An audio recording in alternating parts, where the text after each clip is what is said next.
Was there anything you learned in particular from the event last year that helped you towards your first DP World Tour win 2 weeks later in South Africa?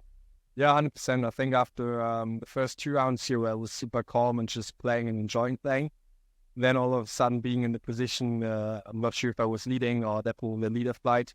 And I was like, okay, now I want to win the tournament and had like super big expectations then for the weekend.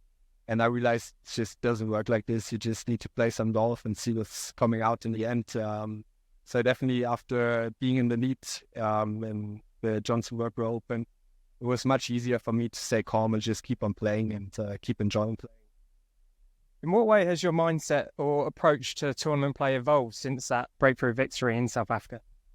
I think definitely after the win for a couple of weeks, the expectations were a bit too high. Probably if you win, you feel like it's kind of, when you do it, it's obviously not easy, but you play so good and everything comes together, kind of like the mind and body comes together for a week and you feel like, why don't you do it like every week? So the expectations were a bit higher the first couple of weeks after. And then it was just nice afterwards. It was cool to go and play all the cool tournaments and can kind of choose where I want to play. How is it you maintain your focus and momentum during the tournaments, especially when facing challenges similar to those that you encountered at Kenya last year? Bit breaking it down. Like for me, it's always kind of keeping it as simple as possible. And when you feel like it's a big challenge or whatever, in the end, it's just golf and you just hit a golf ball. And it's like nothing really happens. Expect a bit of disappointed or whatever. So I think if you break it down, trying to keep it as simple as possible and just hit a shot, walk, hit another shot, walk, and then count together what's coming out. It's kind of the easiest way for me. And lastly, looking forward now, what are your goals and aspirations for the upcoming season, and how do you plan to ensure that you achieve some of those goals towards the end of the season?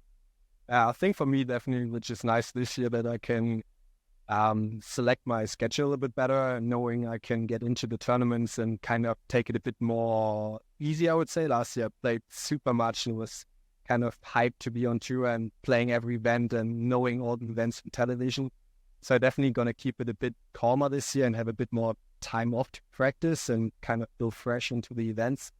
And I just want to improve on every part a little bit, improve off the golf course as well, keeping all my kind of workouts and mental stuff in balance all the time, and just contending for more tournaments and finish inside the top 10 a couple more times.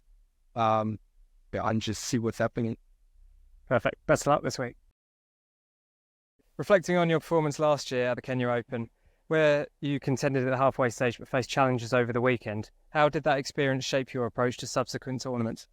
Erstmal war es letztes Jahr das erste Mal für mich in Kenia und fand das Land super cool. Die ganzen Leute sind sehr entspannt und sehr nett. Natürlich die ganzen Safaris und so, die man hier machen kann.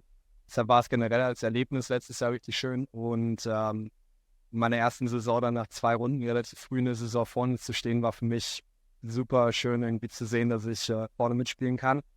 Und habe dann auf jeden Fall gemerkt, übers Wochenende, wenn ich jetzt versuche, die Erwartungshaltung ein bisschen hochzuschrauben, mir vorzunehmen, ich will jetzt das Turnier gewinnen, ich will meinen ersten Sieg bekommen. Man ist so vom entspannten, lockeren Spielen ein bisschen ins Zwingende reingeht, habe ich auf jeden Fall gemerkt, dass es dann ein bisschen schwerer wird. Was there anything in particular that you learned from Kenya last year that helped you towards your first DP World Tour win 2 weeks later in South Africa? Ich würde auf jeden Fall behaupten, dass ohne die 2 Runden, wo ich in Führung lag, aber auch das Wochenende, wo ich nicht so gespielt habe, wo ich spielen wollte dann hier in Kenia, hätte ich auf jeden Fall nicht in Südafrika danach gewonnen, weil ich für mich gelernt habe, wenn ich auch nach 2 Runden vorne bin, dann läuft einiges gut oder läuft sehr viel gut und da muss man einfach genauso weitermachen, keine Erwartungen anpassen, nicht mehr machen wollen, als nötig ist. Deshalb hat es mir auf jeden Fall sehr viel geholfen. And lastly, looking ahead, what are your goals and aspirations for the season? How do you plan to ensure that you will achieve those goals come the end of the season? Es gibt natürlich ein paar neue Ziele für dieses Jahr, auf jeden Fall das Finale in Dubai zu spielen und häufiger oder konstanter in den Top 10 zu sein oder in Top 15 und dann um Siege mitzuspielen. Aber im Grunde ist eigentlich für mich so eher so ein bisschen versuchen, den Prozess im Kopf zu haben und dass ich neben dem Platz Spaß habe, dass ich auf dem Platz Spaß habe und dass ich einfach Golf spiele und das genieße und das ist das größte Ziel. Best of luck this week. Thank you very much.